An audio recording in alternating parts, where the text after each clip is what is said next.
2 kilo கறி வாங்கியிருக்கேன். இப்போ புதுசாக வாங்கி வச்சுருக்கேன். வெயில் மண்டையை பொழக்குதுங்க. சிக்கன் கிரேவி வைக்க போகிறோம். காற்று பயங்கரமாக அடிக்குது. வெட்ட தெரிய மாட்டேங்குது எனக்கு. உரப்பு எல்லாம் பெரிய மிளகா தான். எண்ணெயை ஊற்றிடுவோண்ணே. கருவேப்பிலை கொஞ்சம் போட்டுருவோம். வெங்காயத்தை போட போகிறேன். சொல்கிறாங்க வெங்காயத்தோட பச்சை மிளகாயும் உள்ளே போட்டுருவோம். தக்காளியும் உள்ளே போட போகிறேன். 65 படி தான் போட போகிறோம். சரியாக போட போகிறேண்ணே. கிரேவி டைப்பு தான் நல்லா வெந்துடும். உப்பு போடணும். சிக்கன் கிரேவி வந்து சூப்பராக ரெடி ஆகிட்டுங்க. அனைவருக்கும் வணக்கம். தூத்துக்குடி மீனவன். இன்றைக்கி போயிட்டு கடலுக்கு போயிட்டு வந்துட்டாங்க. வந்ததில் மீன் வந்துச்சு. ஆனால் ஃபுல்லாக எல்லாமே நெத்திலி மீன். சாப்பிட்றதுக்கு என்ன பண்ணலான்னு யோசிக்கும் போது தான் போய் கறி எடுத்துகிட்டு வந்தேன். என்ன கறின்னு பார்த்தீங்கன்னா சிக்கன் தான். வேறு கறி இல்லை. நல்லா ஃப்ரெஷ்ஷான தொலியை உரிச்ச கறி வாங்கிட்டு வந்திருக்கு. இந்த சிக்கனை போட்டு ஒரு கிரேவி தான் வைக்க போகிறேன். சிக்கன் கிரேவி மகாராஜா மசாலா பொடியை போட்டு வச்சோம்னா சூப்பராக இருக்கும். அது வைப்போம். இது வந்து இப்போ கழுவி எடுத்துருவோம். அந்த இன்னொரு கோப்பை இருந்துச்சு. ஐயோ,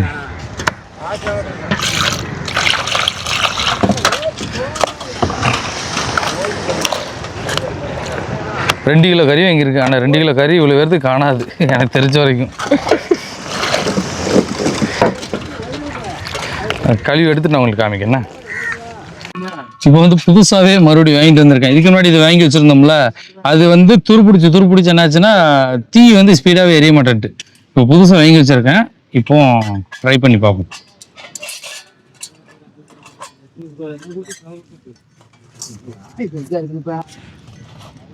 இது கொஞ்சம் ஈஸியாக இருக்குது எங்களுக்கு. அவ்வளோதான், பரவாயில்ல. ஃபிட் ஆகிட்டு நான் ஃபிட்டாகிறது கொஞ்சம் கஷ்டமாக இருக்கும் அப்படின்னு நினச்சேன். சவுண்ட் வருது, நல்லா வருது. ஓகே, ஈஸியாக இருக்குது. இது ஒரு மாதம் ஓடும். அதுக்கப்புறம் இதாகிடும். இது ஒன்று மட்டுமே எனக்கு வந்து 650 ரூபா வருது. இந்த கேஸு அது தனி ரேட்டு. கேஸு கூட நல்லா கடந்துருது இந்த உப்பு காற்றுக்கு. இது கிடக்க மாட்டேது, உடனே துரு பிடிச்சிருது. சரி, மற்ற வேலையை பார்த்துறோம் வாங்க. வெங்காயத்தெல்லாம் வெட்டிடும். வெங்காயம் வெட்ட வேண்டியது இருக்குது, தக்காளி வெட்ட வேண்டியது இருக்குது. அங்கே வேலை ஓடிட்டு இருக்கு. எவ்வளோ வேலை தெரியுமா? இன்னைக்கு சாயங்காலம் முடிய ஆயிரும். எல்லாத்துக்கும் வேலை முடியறதுக்கு. சிக்கன் கிரேவி வைக்க போகிறோம். வீட்டில் இருந்து சோறு பொங்கி கொண்டு வர போகிறோம்.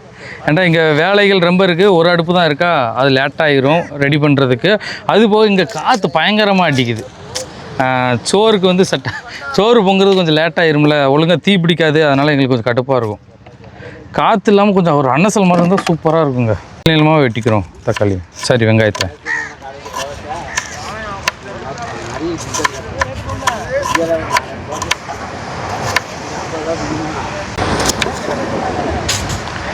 நல்லா இருக்கு. நின்றுக்கிட்டே வெட்டுறதுக்கு, உட்காந்து வெட்டுறதுக்கு, நின்றுட்டு வெட்டுறதுக்கும் நல்ல எசம் இருக்கு.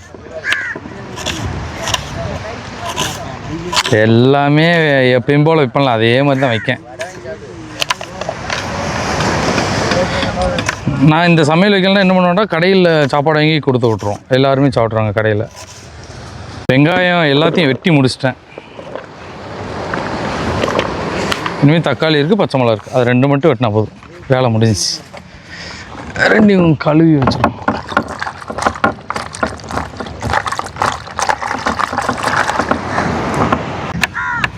எவ்வளோ தான் சமையலாக இருந்தாலும் ஸ்பீடாக வெட்டணும்னு ஆசை இருக்குது. ஆனால் வெட்ட தெரிய மாட்டேங்குது எனக்கு. இந்த காற்றுக்குள்ளே உட்காந்து சமைக்கிறதுலாம் பெரிய டாஸ்க்கு தான் எங்களுக்கு. நேற்று கடல் மேலே வச்சு ரிட்டன் வரும்போது சமைக்கலாம் அப்படின்னு பார்த்தேன். சரியான காற்று, கோடை காற்று உரத்துட்டு. அப்பா, இது வெட்டி முடிக்கிறது எவ்வளோ நேரம் ஆகுது எனக்கு. இல்லைன்னா அப்படியே முடிஞ்சிருக்குமே வேலை. எங்களுக்கு ரொம்ப முக்கியமானது சமையலில் உரப்பு. அதுக்காண்டி மிளகா, பச்சை மிளகா எத்தனை ஒரு 6-7 கிட்ட போட போகிறேன். எல்லாம் பெரிய மிளகா தான். ஏன்னா நாங்கள் எவ்வளோ உரப்பாக இருந்தாலும் தின்றுவோம் சாப்பாடை. பந்தல் கட்டலையா? ஏப்பா பந்தல் கட்டலையாப்பா? பந்தல போடல. ஓகே, முடிஞ்சிச்சு. திறந்துட்டேன். பிடிச்சிட்டா? ஓகே, பிடிச்சிட்டு பார்ப்போம் இது எவ்வளோ நேரம் பிடிக்குது. இல்லை, ஃபுல்லாக வைக்கல, பாதி தான் வச்சிரு. ஃபுல்லாக வச்சா ரொம்ப சத்தம் கேட்கும்ல. என்ன பாக்கெட்டு? இது புதுசுல, அதனால நல்லா ஏறும்ல. ஓஸ்லேயே வாங்கி வந்துடலாம். ஓஸ் செட் ஆகும், சின்ன அடுப்பு ஓஸ் செட் ஆகும். இடைஞ்சலாக இருக்குல்ல, எண்ணெயை ஊற்றிடுவோண்ணே. வாங்க,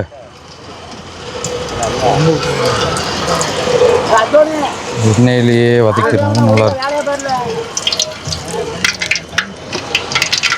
இப்போ நானும் அந்த நீ நினச்சேன்.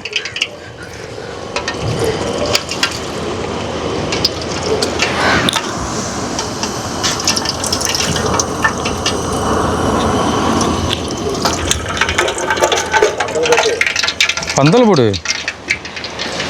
எண்ணெயை ஊற்றியாச்சு.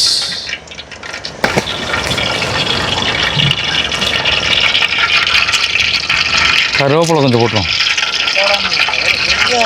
தண்ணி கிடக்கனால சத்தம் கேட்கா.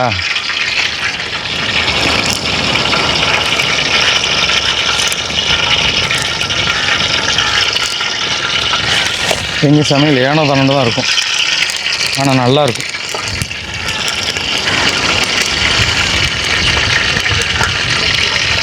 வெங்காயத்தை போட போகிறேன்.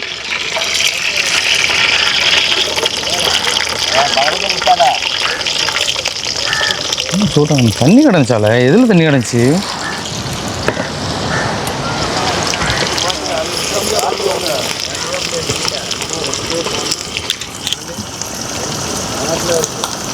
சரசர் இந்த பிடிச்சிட்டு போய் ரசிக்க நல்லா.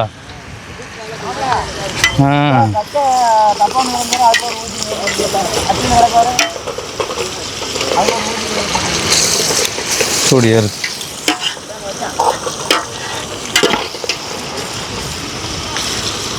நல்லா வதங்கட்டும் கொஞ்சம் நேரம். பச்சை மிளகாய் சின்ன சின்னதாக கீறி வச்சுருக்கேன். வெங்காயத்தோட பச்சை மிளகாயும் உள்ளே போட்டுருவோம்.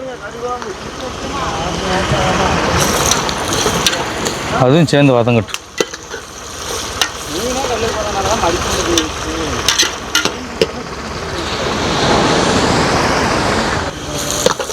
தக்காளி உள்ளே போட போகிறேன்.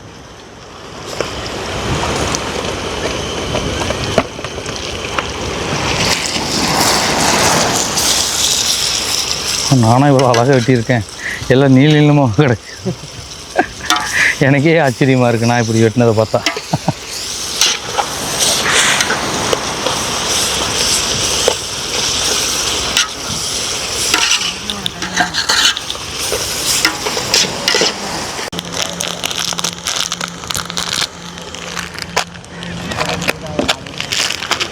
மசாலா பொடி போட போகிறோம். என்ன மசாலா பொடின்னு பார்த்தீங்கன்னா மகாராஜா சிக்கன் 65 பொடி தான் போட போகிறோம்.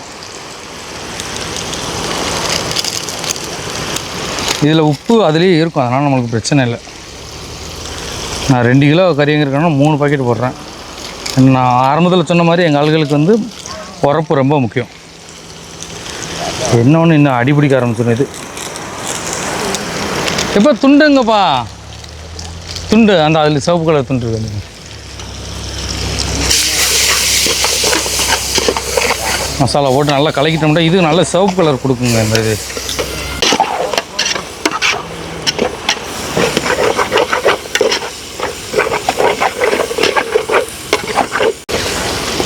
கறியை போட்டுருவோம். இப்போ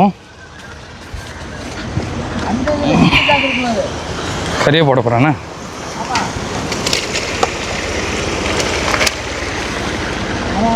கறியை போட்டால் கொஞ்சம் அடிபிடிக்காமல் இருக்கும்.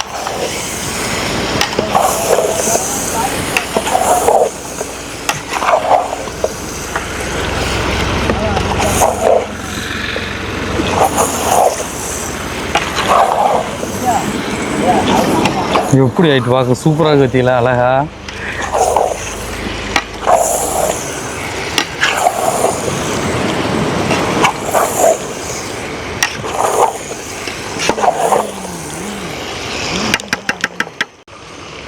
கொஞ்சம் வேக வைக்கிறக்காண்டி நான் தண்ணி ஊற்ற போகிறேன். கிரேவி டைப்பு தான், நல்லா வேக வெந்துடும்.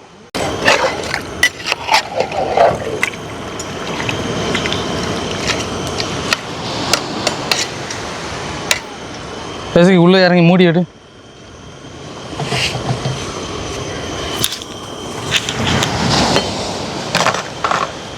வாங்க இதை வந்து திறந்து பார்த்துருப்போம். அப்பா நல்லா கொதிச்சு.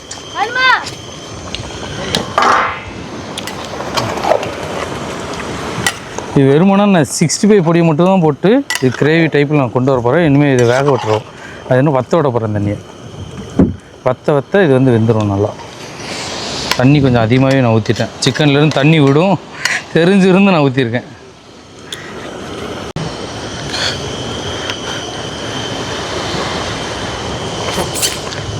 உப்பு போடணும். டேஸ்ட் சூப்பராக இருக்கும்.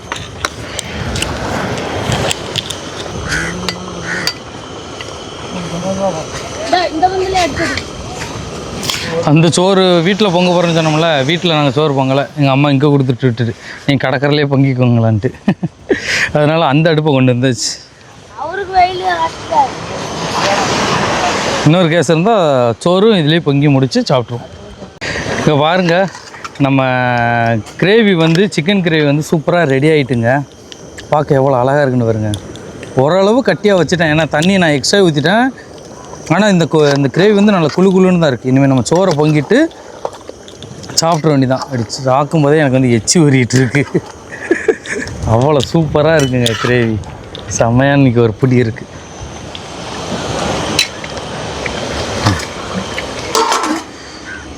மூடி அப்படி போட்டுக்குள்ளே வச்சுருவோண்ணா. வெளியேண்டா மண் பறந்துடும்.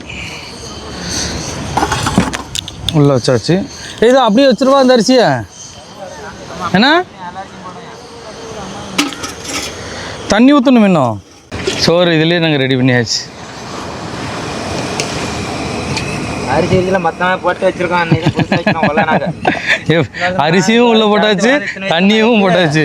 இத்தனை வருஷமாயிட்டு பிறந்த வளர்ந்து இன்னைக்கு தான் இப்போ இந்த மாதிரி எனக்கு தெரியுது. பைத்தியமே பைத்தியமே. கரண்டியில் எடுத்துப்பட்ட மாதிரி கரண்டி தரக்கில் இந்த கரண்டி தானே. ஆமாம், கிண்டி விடும்போது அரிசி லைட்டு கழுவிட்டுக்கிட்டு. A few moments later. சோறும் ரெடி ஆகிட்டுங்க. இப்போ வந்து சோறு போட்டுட்டு இருக்கோம். சோறு போட்டு தட்டில் வச்சாச்சு. இன்னைக்கு சாப்பிட வேண்டிதான். சிக்கன் கொஞ்சம் சூடு பண்ணிக்கிட்டு இருக்கோம். குழம்பு உள்ள ஊற்றினுமாண்ணே, காணுமாண்ணே? சுட சுட இருக்குது. கடற்கரையில் வச்சு கறி குழம்பு திங்க சூப்பராக இருக்குது.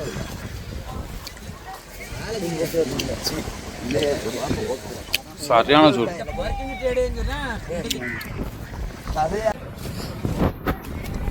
மண்ணு தாங்க அள்ளி ரெட்டுது. சை எல்லாருமே உட்காந்து சாப்பிட்டுட்டு இருக்கோம். சூப்பராக இருக்கு. ஆனால் கறி நல்லா வந்திருக்கு. செம்ம டேஸ்ட்டுங்க. வருங்க கறியெல்லாம் எலும்பு. அப்பா மண்ணில் உட்காந்து சாப்பிட தான் கஷ்டமாக இருக்குது.